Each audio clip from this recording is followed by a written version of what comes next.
Olá, sejam muito bem-vindos ao Longeviver. É um podcast para quem acredita que envelhecer bem é uma escolha de todos os dias. Eu sou Ruth Rocha, enfermeira e diretora da Semais Saúde. Olá, pessoal. Eu sou Selma, sou terapeuta ocupacional. Então, o envelhecimento com saúde e qualidade de vida é um desejo da maioria das pessoas, né? Então, no entanto, a perspectiva de longevidade também ela desperta preocupações, principalmente quanto à saúde física, autonomia, lucidez, conforme revelam algumas pesquisas realizadas no Brasil. E resolvemos, então, fazer uma enquete. Ouvimos 130 pessoas sobre quais são os maiores medos relacionados à velhice. E, dentre esses medos, 80% das pessoas responderam que é o medo de perder a independência e a autonomia.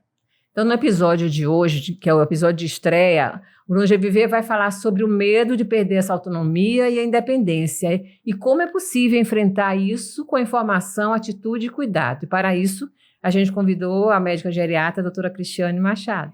Isso, doutora Cristiane Machado é especialista pela SBGG, ela tem uma residência clínica, médica e geriatra na USP, pós-graduada em demência em Milão, Itália, profissional da Faculdade de Medicina da UFBA, médica geriatra do Hospital São Rafael, Rede D'Or, e foi diretora científica da SBGG 2021-2023 e atual diretora científica da SBGG Seção Bahia. Boa tarde, doutora Cristiane. Seja muito bem-vinda ao nosso podcast. Boa tarde, Selma. Muito obrigada. Prazer estar aqui. Obrigada pelo convite. O que é que você acha, Cristiane, dessa questão de surgir nessa enquete que a gente fez, esse percentual que para a gente foi uma surpresa, porque a gente tem uma expectativa errada com relação a que o idoso pensa, né? O que é que as pessoas pensam sobre a velhice, né? A gente sempre acha que a morte é sempre o maior fantasma. E aí, para nossa surpresa, 80% respondeu que é a perda de autonomia e independência. Como é que a geriatria caminha por essa questão da... Olha, acho que esse é um reflexo, assim, da mudança que a sociedade está passando, né? Eu acho que até pouco tempo atrás a gente não vislumbrava o envelhecimento como a gente tem visto agora, como tem testemunhado, né? Nós estamos envelhecendo e aprendendo a envelhecer ao mesmo tempo. Então, acho que as pessoas elas estão percebendo que o envelhecimento tem sido uma coisa quase que inexorável, né? Você não é mais uma escolha, você quase, né, assim, a expectativa de vida tem crescido muito e a chance de você viver muito é muito maior do que não. Real, então, assim, né? É real. Então, assim, na verdade, com medicina avançando, né, com controle de tudo, assim, realmente chama-se muito as pessoas para que se preparem para um futuro longo, assim, mesmo depois que completam 60 anos. Então, acho que as pessoas elas estão percebendo que realmente o que... E talvez, assim, vivenciando isso, testemunhando isso, talvez com seus familiares, né, e que realmente a pior parte, talvez, do envelhecimento seja perder a capacidade. Né? Isso. Que é um processo de declínio. Assim, isso faz parte do ciclo da vida, né? A gente cresce, sobe, né? Entra num ápice de performance fisiológica, tudo, e depois isso vai. A gente chega num platô, estabiliza um pouco, e depois começa realmente esse declínio. E assim, as perdas, elas acontecem, né? As dificuldades, elas surgem. Então, assim, não é uma fase fácil, realmente, né? E a gente está... É bom isso acontecer, porque as pessoas elas começam a se questionar e se preparar, né? Principalmente as mais jovens. Isso. Mas isso pode acontecer com mais leveza? É possível, doutora Cristiane? Eu acho que sim, Ruth. São tantas variáveis, né? Eu acho que envelhecimento envolve tanta coisa. É uma fase de vida que... eu costumo dizer assim, que é como se fosse uma fase de colheita mesmo, né? Você plantou, você depositou, né? Investiu, certo? E nessa fase de vida você vai realmente... O que vai te acontecer nessa fase de vida tem muito a ver com o que te aconteceu lá atrás. Na sua jornada. Então, acho que a leveza com que se vive isso vai depender demais, assim, de quem é a pessoa, né? De como que ela encara isso, de como que a rede de suporte que ela tem, como que ela construiu, como é que ela construiu esses laços das relações familiares, né? Porque, assim, é possível que se perca, né, a independência e talvez a autonomia, porque as doenças, elas acontecem, né? Você pode ter uma doença que te tira a capacidade de discernimento, né? Assim, a demência, a doença de Alzheimer, a gente não sabe, assim, se você não vai se ter, né? Então, essa perspectiva de que pode haver essa perda, realmente aí vai depender muito de você ter esse retorno, né, de tudo aquilo que você... Mas ela não é uma condição. Eu falo porque, assim, a impressão que a gente tem e que a gente observa é que existe uma percepção de envelheceu, então não tem mais autonomia. Isso por parte, assim, muitas vezes de familiares com as intenções das melhores, assim, papai não vai mais dirigir, mamãe não vai mais ao mercado, mamãe não vai mais frequentar sozinha determinados lugares, antes de que a pessoa tenha alguma necessidade real. Essa transição eu acho bem difícil e sofrida por ambas as partes, eu acho, né? Então vamos definir, doutora Cristina, é a mesma coisa, autonomia e independência? Não.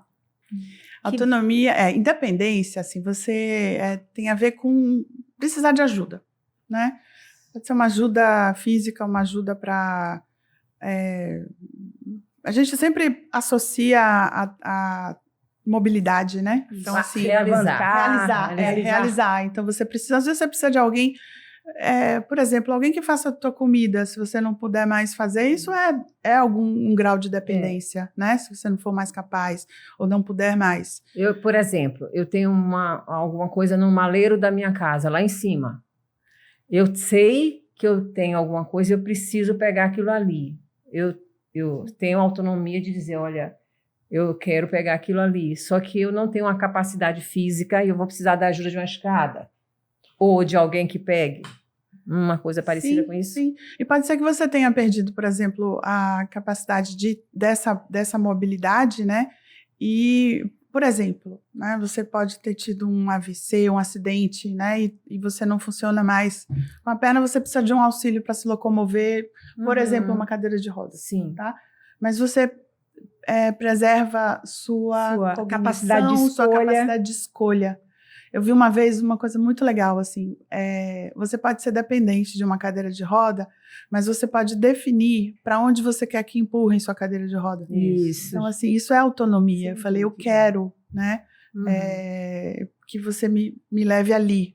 Então, isso é um poder de decisão. Então, autonomia tem a ver com livre-arbítrio, né, com escolha mesmo. Tá? Eu acho que e isso que você falou, Selma, é importante porque existe essa ideia de que o envelhecimento ele tira da pessoa isso, né? Como se o idoso, ele por ser idoso, ele vira uma pessoa fragilizada, né?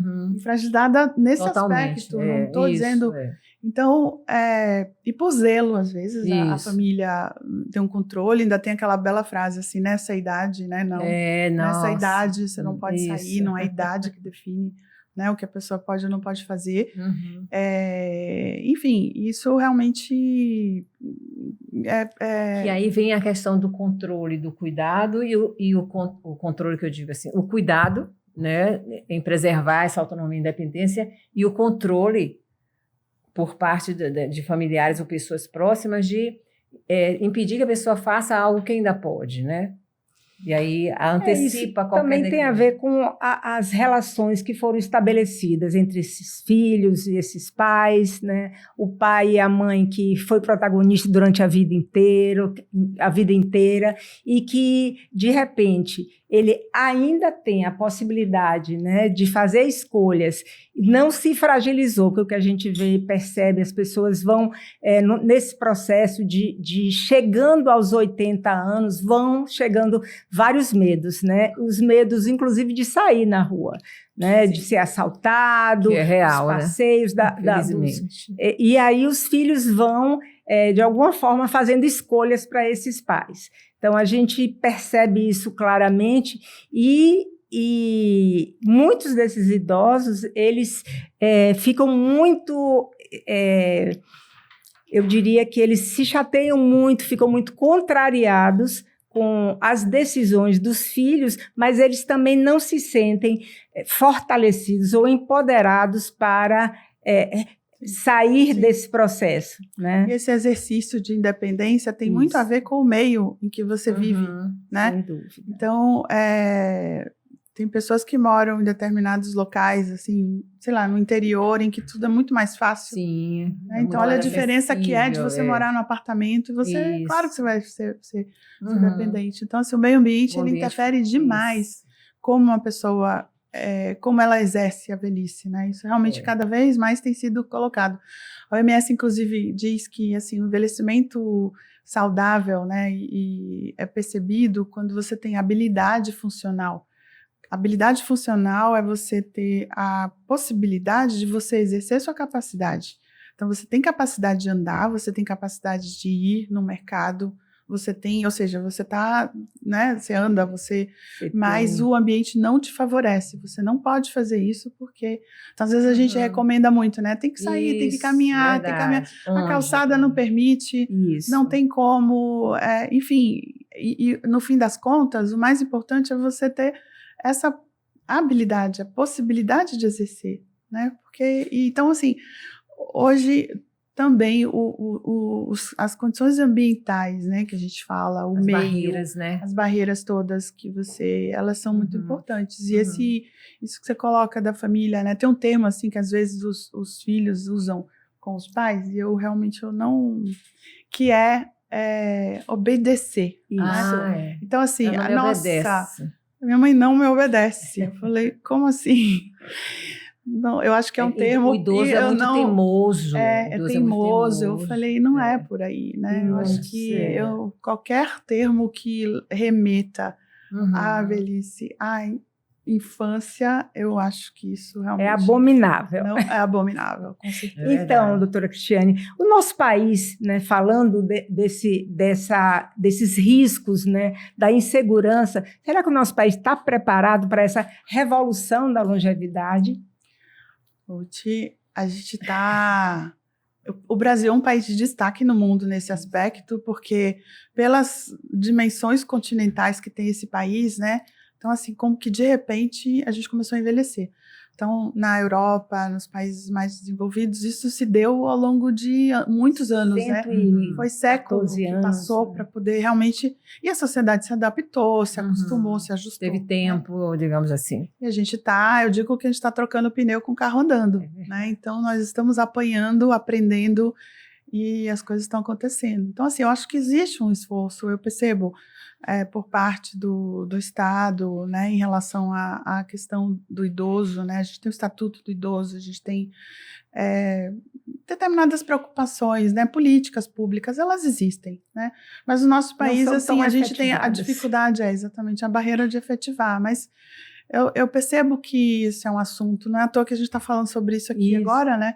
É um assunto que realmente está muito em pauta, porque né, se você for é urgente, é uma população que está presente, está infiltrada, né, em todos os ambientes, todos. Isso. Né? A gente convive muito com a área de saúde, hospitais, tudo, mas assim, supermercado, lojas, academias, né? Então, assim, os serviços eles têm crescido, inclusive, é um nicho de mercado. Isso, inclusive como nicho de mercado. Como nicho de mercado. Se fala muito da economia prateada, né? Então, assim, que movimenta bilhões no nosso país. Eu acho que a gente tem aprendido bastante, assim. Eu acho que tem tido muita discussão, mas eu sou otimista, assim. Por outro lado, que eu fico observando, assim, a gente está falando de autonomia, de garantir a autonomia, mas e das questões que hoje já existem algumas políticas e ações que tentam promover que isso aconteça em termos mais de políticas e de ações. Mas a ausência da autonomia, né, e já um adoecimento, já uma fragilidade do idoso, que já está no nível de dependência, como é que está esse suporte, né, de familiares e de estrutura do próprio governo ou de ações mais para todo mundo? Isso é que eu acho que ainda tem muito chão para caminhar, né? Acho que o problema grave, assim, a gente já está vivendo uma geração, né, tendo uma geração de famílias bem menores. Né? Então, assim, aquelas famílias grandes que tinham muitos filhos e muitas possibilidades dessas pessoas serem cuidadas, a gente já está... As famílias pequenas já estão envelhecendo. Então, realmente... E, assim, o envelhecimento, ele obviamente, ele não é... Acho que é retórica dizer que é uma doença, obviamente não é, né? Mas é uma fase de vida que expõe o paciente a adoecimento, né? Assim, existe uma proximidade do envelhecer com o adoecer, assim, por conta da própria senescência do organismo, tá? Então, assim, as doenças que acometem muito, elas não acometem à toa, não é porque o paciente, a pessoa errou alguma coisa, não, porque realmente, né, os vasos envelhecem, os vasos envelhecem, o coração envelhece, se desestrutura, se gasta, né? Então, eu acho que isso realmente tem tido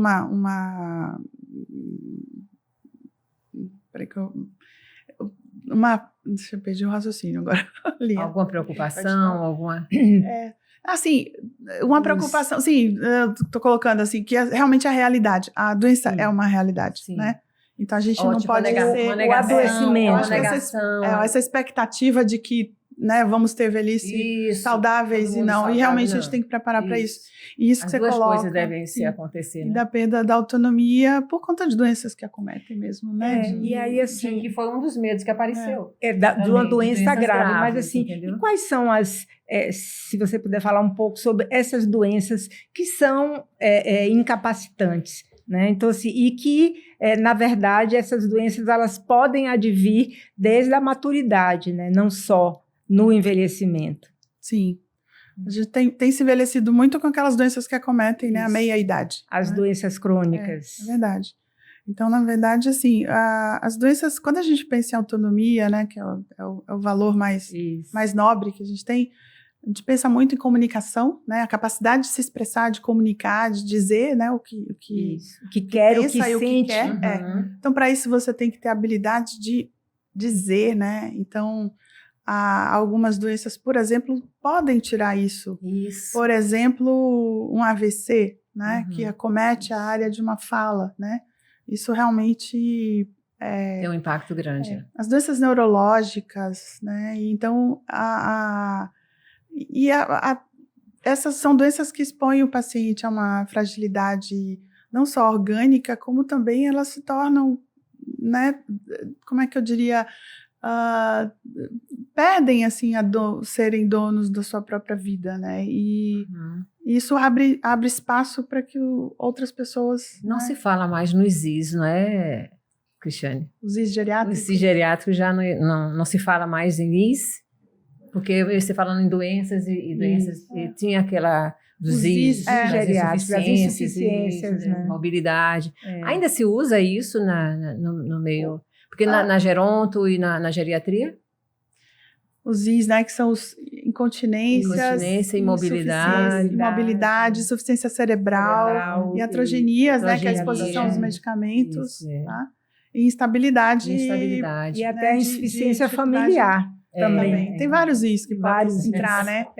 Os IS, na verdade... Não deixaram de existir, não, né? Não deixaram. Mas, assim, existe uma proposta de abordagem hoje que é mais abrangente e contempla mais você buscar o potencial de saúde mais do positiva, paciente. né? Quando a gente pensa nos IS, a gente está pensando na questão da doença, como se a gente soubesse identificar a doença, mas hoje tem muito o movimento de buscar o potencial de saúde, tá? Para você realmente... Então, hoje a gente fala muito nos 5 M's, né? Que seria assim, os eixos fundamentais, né, para a saúde, o eixo mental, o eixo relacionado à mobilidade, né, que a gente está falando tanto aqui, o eixo das medicações, né, porque realmente é um item sempre muito relevante, porque as medicações elas podem provocar problemas, né, e um M que é sobre multicomplexidade, que seriam vários fatores que interferem na saúde. E, por fim, o melhor M de todos, que chama-se o mais importante, que é aquilo que que respeita importante. os valores e as preferências do paciente. Então, quando você coloca os M's assim, a gente tem feito atendimentos hoje, né? O geriatria tem tendido a usar os 5 M's para abordar o paciente. Então, por exemplo, em mente, você pensa assim, como que está a cognição dessa pessoa, a parte emocional, né, o humor, e o que ela tem feito para promover saúde mental. Né? Então, assim... E o que é importante para ela manter. O que é importante para ela manter, o que ela tem feito para manter como está. Porque, assim, é preciso vislumbrar o passar do tempo, tá? E é preciso lembrar que esse tempo é nadar contra a corrente. Sim. Porque ele é uma fase de declínio. Então, assim, você não vai ganhar massa muscular. Você não vai ganhar, né? Assim, às vezes nem dinheiro, mas você vai ganhar. Né? Então... não tô sendo negativista com a velhice, mas a gente assim... ouve muito dizer assim, eu não fiquei rico até agora, não vou ficar mais. Então, assim, eu não quero ser negativa em relação à velhice, mas assim, a gente tem que se preparar. Mas não tão romântica. Não tão romântica, exatamente. Né? Então, se você não combate isso e deixa as coisas correrem, realmente você pode chegar lá na frente, aí não dá para voltar, né? Isso. E tem algumas coisas na rotina de vida que se pode introduzir hoje para ter um envelhecimento com mais saudável, mais positivo, mais independente? Sim, Ruth. Tem coisas assim que são inegociáveis, né? Eu acho que cada indivíduo, né? Adriano, nosso amigo Adriano, fala uma coisa que quanto mais idoso é um indivíduo, mais indivíduo ele se torna. Então, realmente, a gente está sempre diante de histórias únicas, né? Então, as adaptações e as recomendações, elas são muito voltadas para aquela pessoa e para as possibilidades que aquela pessoa tem. Não adianta você dar uma receita e seguir uma recomendação que serviria para todo mundo, que não vai dar certo. Então, primeiro, como que aquela pessoa gosta de viver? Certo? Quais são as escolhas que ela tem? Então, por exemplo, pode ser que uma pessoa goste de ficar dentro de casa, gosta de curtir a casa dela, né? E gosta de ficar, talvez, na sala dela, especificamente assistindo TV. Então, isso é um prazer, isso é literalmente uma escolha, né?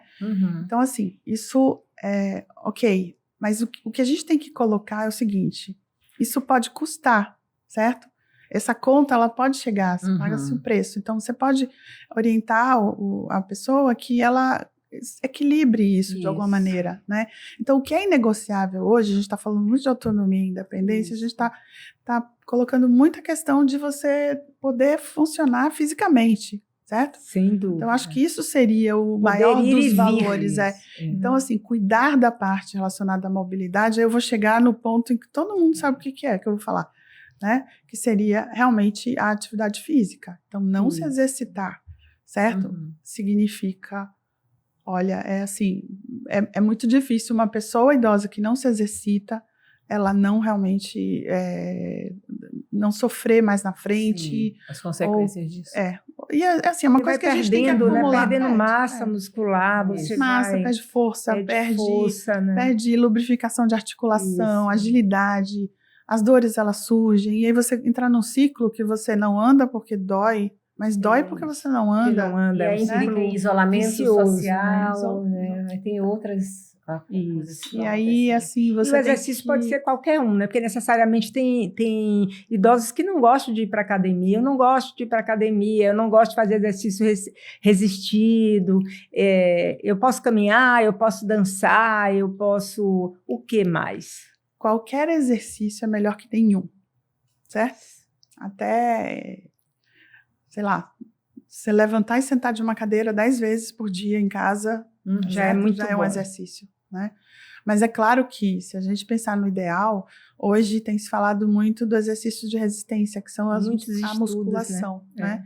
Mas assim, o melhor é o multimodal, em que você diversifica. Mas se você for escolher a musculação realmente tem sido...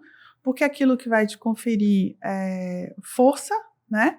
A habilidade, né? de fazer coisas do seu dia a dia, né? E é isso que vai te conferir realmente a independência. Conseguir vestir uma roupa, levantar de uma cadeira, e fazer as suas necessidades. Infelizmente, assim, a gente básica tem... de vida diária. Básica E assim, e um interessante é que pensar nisso tem que começar cedo, né?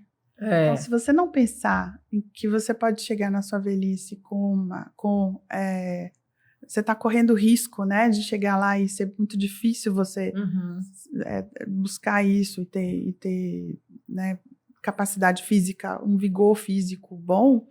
Então, realmente, você precisa estocar músculo, né, você precisa construir, tá? Mas se não fizer, Então, não fazer é pior. É pior. Pode se começar mas em qualquer idade. eu tô falando isso, mas assim, não quer dizer que você não vai começar depois, né? Mas, por exemplo, cuidar da alimentação desde sempre, Sim. né? E assim, consequentemente, ao cuidar da alimentação, você cuida do peso, né? Por exemplo, a obesidade é uma coisa que tem tirado muito idosos de funcionalidade, né? De independência, porque realmente é uma geração que a gente não se preocupa com isso, né? Então, eu vejo muitas pessoas assim, com muito... Porque não tinha muita essa informação, né? Não tinha, às vezes era até um sinal de saúde, né? É verdade. Estar assim, robusto, né? E assim, realmente, eu vejo, às vezes, uma senhora idosa, ela pode até nem ter hipertensão, diabetes, assim, mas ela pode ter realmente uma condição física ruim que sobrecarrega o joelho dói e ela não consegue fazer as coisas que ela precisa, entendeu? Então... E Selma tocou num ponto aí da questão do isolamento social. Eu perguntaria, e a solidão, ela influencia nessa capacidade de perder a independência, a autonomia? Você sabe que esse é o tema da vez, né? É o tema da vez, assim, para o mundo, sobre isolamento social. E todo mundo aqui, né? Conexões sociais. Isso e solidão e solitude, né? Assim, existem conceitos diferentes, assim. Na verdade,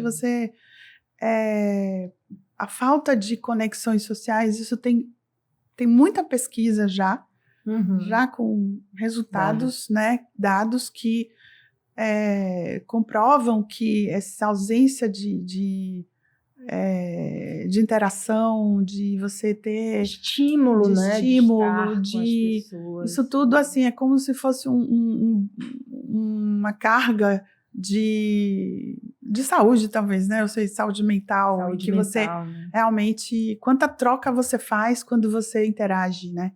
Então, a solidão e a falta de conexão social tem sido realmente o mal do século, talvez, para a humanidade. Isso tem sido preocupante. Eu tenho lido coisas a respeito, tenho ouvido, né? E assim, tem tido muitas pesquisas e realmente é um chamado importante para que as coisas... O que é difícil, porque a gente está vivendo uma sociedade cada vez mais que se isola mais. Né? Estão, A geração de agora precisa aprender. Mais reclusa, né? Eu vi uma vez uma pesquisa que acompanhou idosos durante, acho que 3 anos, né? E aí... Não me lembro quanto tempo. Foi bastante tempo, mas foi uma quantidade grande de pessoas. Assim, foi um N bem, bem significativo. E aí eles fizeram uma avaliação sobre o que permitia que aquelas pessoas envelhecessem mais e melhor, tá? Em primeiro lugar, foi exatamente interação social. O que eles chamam de interação social é justamente essa possibilidade de você estar o tempo inteiro ali fazendo, né, ponte com os outros. Né? Então, assim, é você ir na padaria e você conhece o padeiro, você dá bom dia, você conversa. Na farmácia. Você fala de alguma coisa, vai na farmácia, você dá bom dia pro seu... O simples fato de você dar bom dia pro porteiro, para conversar alguma coisa ali, tudo isso é um exercício de interação, né? Então, e o segundo lugar são as relações mais estreitas, né, que seriam as relações de confiança. Então, é você ter alguém quem confiar. Então, nossa, assim, é você ter, sabe, que é você ter aquela pessoa que você, isso eu vi recente, né, em que na tua lista de contato você pode chamar a qualquer momento e essa pessoa, ela vai te levar, sei lá, no hospital, porque você está precisando naquele momento, sei lá, de madrugada, né? ela pode te emprestar Essa uma grana rede, se você está né? Uma rede de precisando. apoio, de confiança. Uma rede de né? apoio de confiança, É. que você pode ter com seus familiares e pode ser com grandes amigos, né? Então, se você tem Se não uma tem pessoa, se família, você pode não ter tem, é amigo. porque você tem um problema. Então, assim, Isso. chama-se muita atenção disso. É um indicador Isso interessante, né? E se a gente for extrapolar, obviamente, né, isso puxa muita coisa, né? Então, quando a gente pensa nessa velhice mais saudável com autonomia e independência, claro que tudo isso é um exercício Cristiane, para alimentar, né? Como é que você está vendo as famílias? Você que tem contato com os idosos e com os familiares. É porque Ruth tem uma vivência com família já numa situação de relação de cuidado. Mais de dependência. E esses idosos assim que estão relativamente mais independentes, mas que vão acompanhados por familiares, esse perfil desses familiares, como é que eles estão com relação a essa perspectiva de envelhecimento, de dependência desses pais, dessas pessoas que eles cuidam? São, assim, é muito variável, muito, né? Assim, são muitos universos, muitos... A gente tem culturalmente alguns costumes, né? Assim, nós vivemos na Bahia, em que as famílias baianas talvez sejam diferentes das famílias de outros lugares, né? Assim, as relações, elas às vezes têm uma intimidade, um carinho, não sei, deixa eu pensar assim, eu vejo que existe muito isso, né, do zelo, né? Você pode ter o zelo em excesso, em que você às vezes tem que dar uma chamada na filha, né? Falar, olha, com cuidado, né? Para não legitimar aquilo ali, né? E, assim, realmente fazer ver que existem escolhas, né? Assim, é isso que ela quer, né? Então, isso que a pessoa idosa quer. E se tá certo, se tá errado, se vai trazer saúde, às vezes a gente não tem domínio sobre isso, nem controle. Né?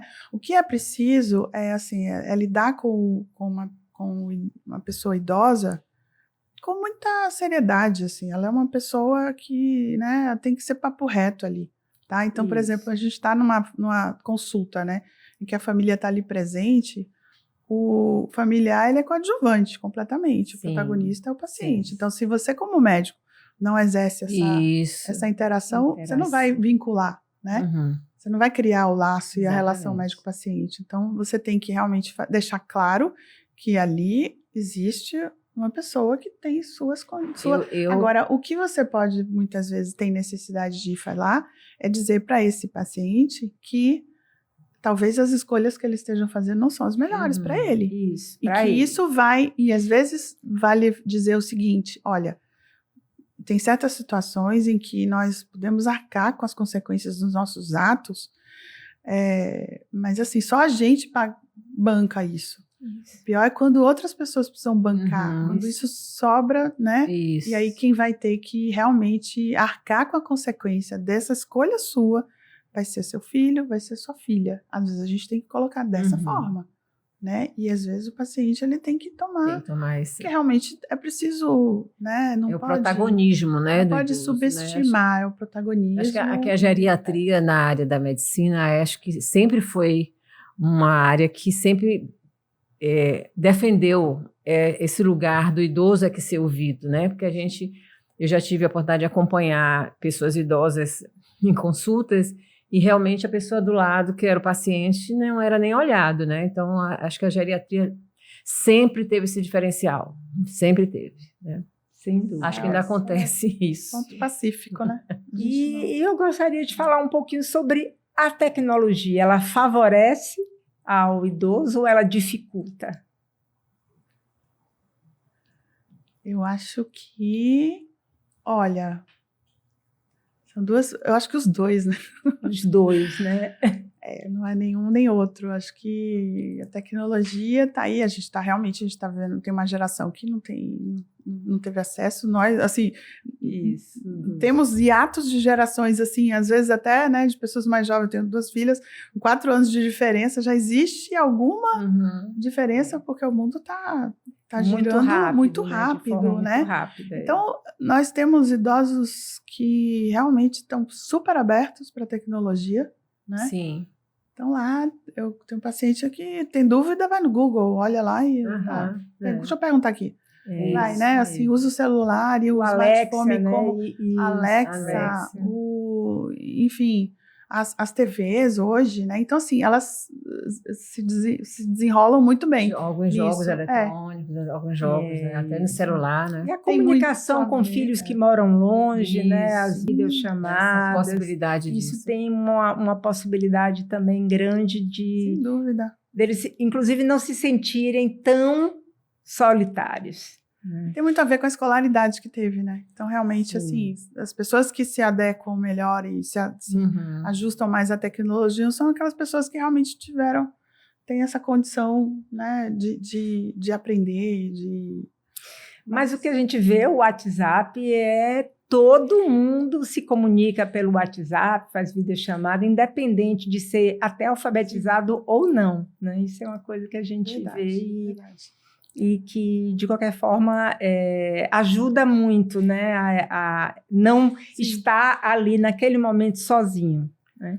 Embora o contato, né, com as pessoas, o contato físico, estar ali com os seus entes queridos, com sua família, com a própria comunidade em si, isso é de extrema importância, né? E, na verdade, o que a gente percebe nas políticas públicas, a gente tem o Estatuto do Idoso, que é muito bem elaborado, mas, assim, não se tem ainda financiamento para que todas as medidas que estão ali no Estatuto sejam efetivadas. E a gente tem hoje, agora, há muito pouco tempo, a Política Nacional de Cuidados de Longa Duração, que foi agora regulamentada em julho, se eu não me engano, de 2025, e que ainda está em discussão, esse Plano Nacional de Cuidados de Longa Duração. Porque tem tudo a ver com o envelhecimento e com a longevidade, mais do que o plano, mas uma cultura do cuidado, né, que a gente não percebe muito na nossa sociedade. É verdade. Essa questão dos cuidados de longa duração, né? De longa duração. Que tem tudo a ver com esse viver ao longe, né? Isso. Então, assim, é o grande desafio do século. Assim. A gente viveu já o boom do envelhecimento populacional, né? Da virada, mas agora garantir, né? Assim, a quantidade, a população que mais cresce é dos octogenários, né, dos nonagenários. Então, esse viver ao longe, assim, não necessariamente significa estar vivendo com saúde. Né? Sim. Então, assim, esses pacientes mais necessitados, né, têm precisado realmente de um apoio, e o Estado, ele tem responsabilidade sobre isso, né, assim, lógico, né, assim, é um direito, e essas políticas de cuidados de longa permanência, que tem a ver com as instituições de longa permanência, né? Também, né? Hoje não tem, a gente tem idosos que não tem quem cuide, não é porque não quer, porque não pode, não dá, né? Não tem a condição. Não tem outro podcast, né? Assunto para outro podcast. Mas, enfim. É verdade. Você tem alguma coisa que você possa dizer para quem está agora com 60 anos de idade? O que é que eu preciso envelhecer de uma forma mais ativa, saudável e com autonomia e independência?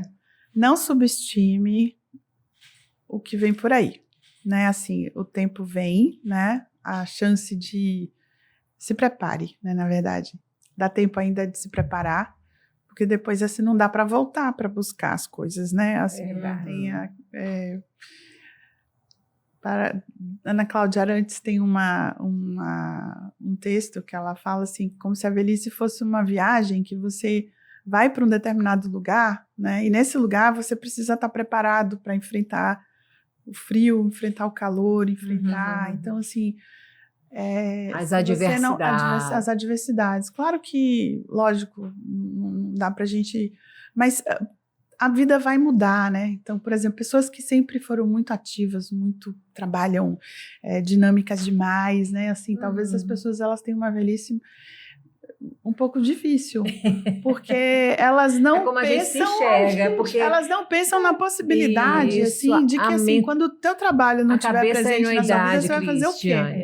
precisa planejar. A Você cabeça precisa fazer projeto. funciona de um jeito, né? O São os corpo de famosos outro. projetos e os propósitos. Então, se você não pensar... Isso, você falou uma coisa extremamente importante, propósito de vida e o planejamento, que eu acho que as palavras-chave, reserva e planejamento. Reserva de músculo, reserva financeira, Isso. Né? Reserva cognitiva. Uhum. Né?